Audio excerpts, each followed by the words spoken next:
Chapter 16. The Truth at Last. It was some time before she sensed movement in the house. It appeared as vague forms stirring behind second floor lace curtains, then shifted to the windows below. The front door opened. A tomcat poked his head out. He looked around, stepped outside. The door shut behind him. He was a large, bony orange cat with a pinched body of advanced age. One ear was bent. He walked slowly, limping slightly, glancing up at the sun as if to measure its warmth. But by keeping his tail high, he maintained a stately dignity. Poppy held her breath. Surely the huge owl would notice the cat and realize the old beast had little fight in him and less speed. It would be no trouble at all for the owl to snatch him up. Nonetheless, the cat continued to saunter casually toward the barn. He stopped once, then twice, to scratch himself stiffly under his chin. When he reached the barn, he sat directly below the owl.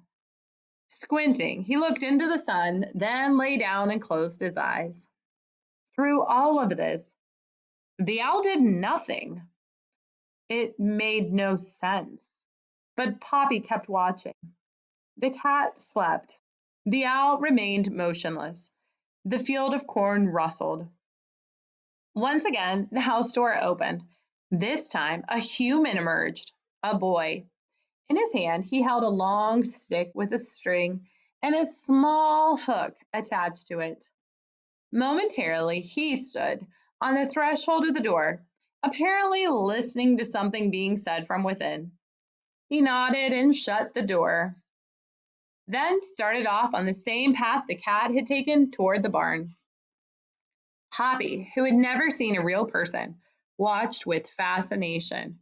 Surely, she thought, the owl would fly away the instant it saw this human coming. Big as the owl was, the boy was much bigger.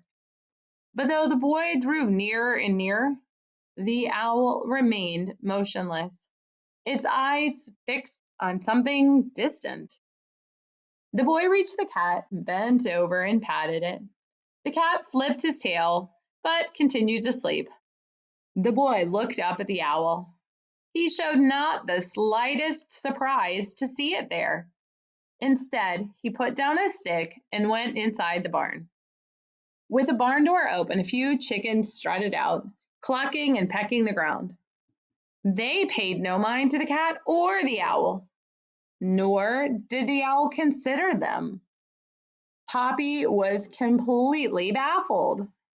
What could the owl be looking at that so held its attention? The next moment, she was even more startled to see that the upper barn window opened, the window right next to where the owl was roosting. It was the boy who opened it. Even so, the owl did not budge. More amazing, the boy reached out, placed his hand on the owl, and turned it about so it now faced in a new direction. Never had Poppy been more astonished. Could it be that this huge owl was not real? Was it only a fake? It certainly seemed so, but after all, she had made but one observation. What she needed was proof. To get it, she would have to wait at New House and watch. Poppy stayed on the edge of the cornfield, but her time was not all spent waiting. She was too excited to remain in one place. Instead, she took time to explore the old barn at the other edge of the field by the dirt road and found it a respectable addition to Gray House. As for food, Poppy had never eaten so well. It was as she had first believed. There was enough in this cornfield to feed her family. In fact, all of them could move here. During her hours of watching, Poppy met with no other small animals. At first, she was perplexed. Then she decided it was because the fake owl was successful. It had frightened everybody away. Not that Poppy put away her Not that Poppy put aside her porcupine quill sword. She remained sufficiently weary to keep the sword at her side. Once she almost used it. At midday, she was trying to take a needed nap when she heard something coming through the corn behind her. Taken by surprise, she leaped up, darted behind a cornstalk, and drew the quill, ready to defend herself.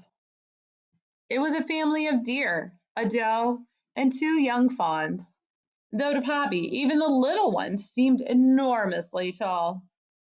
Even so, they had not the slightest interest in her. Instead, the animals threaded their way through the corn and approached the salt lick cautiously. With the mother standing guard, the fawns took a few delicate licks of the salt until, at a silent signal, they all bounded away. As Poppy tucked the quill back under her sash, it occurred to her that she might enlist the deer's help in bringing the salt to a wreath. But from the way they had enjoyed it themselves, it did not seem likely that they would be willing to take the salt to the porcupine. No, she would have to find another way to make good on her promise. Besides, the question about the barn owl were more pressing. As far as Poppy could tell, it had yet to move on its own. Though Poppy was fairly sure it was fake, she had to be positive. That afternoon, Poppy thought of a way of getting proof. The old cat still stretched out where it had begun the day. The more Poppy observed the cat, the more certain she was that he was too old to be dangerous. She decided to ask the cat. The notion made her a little nervous, but she convinced herself that by keeping her quill sword at the ready, that would be enough protection. With considerable care, she crept out of the cornfield, all the while eyeing the barn owl just in case. It did not move. At last, she was standing before the sleeping cat, close enough to feel the wash and smell of his fish-scented breath. He was snoring. Gripping her quill tightly, but using her friendliest voice, Poppy shouted, "Hello!" The cat opened one eye. "Hi there," the cat murmured. Although he had now opened both eyes, he did not move. "My name is Poppy." The cat sneezed delicately. "Bless you," Poppy said. "Thanks," returned the cat. "They call me George." Poppy nodded. "A nice place you have, George." "Pleasant enough," George replied. "Ah, well, that owl sure keeps things quiet around here," Poppy offered. "Owl?"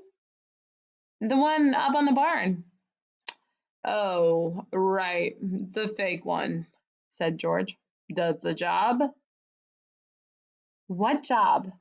Poppy asked carefully, while trying to contain her mounting excitement.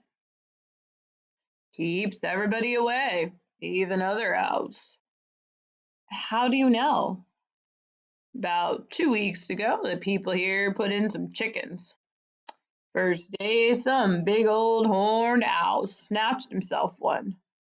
Next day, people put up that fake owl. About 2 days later, I was watching. That real owl came back for another chicken. I saw him dive. Saw him catch sight of that fake owl." "What happened?" Poppy asked. Then she held her breath. "That owl put on his air brakes so fast he flipped right over himself. Must have been scared silly," the cat said with a mostly toothless grin. "Funniest thing I've ever seen. And I'll tell you, that was the last time I've seen that owl around here." The cat closed his eyes. "Mighty funny," he murmured. Poppy could hardly keep from grinning. "Nice talking to you, George," she said. "Have a nice day." The old cat sighed and resumed his snoring. Poppy all but skipped back to the cornfield. Despite her excitement in proving the barn owl was fake, she made herself settle down and think things through carefully.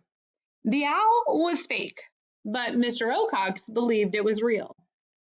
Afraid of an image of himself, he was probably fearful he would no longer be the one to rule over the mice. But according to a wreath, Mr. Ocox was not really a ruler. That was a lie, just as it was a lie that he was protecting the mice from Porcupine, whom he actually feared himself.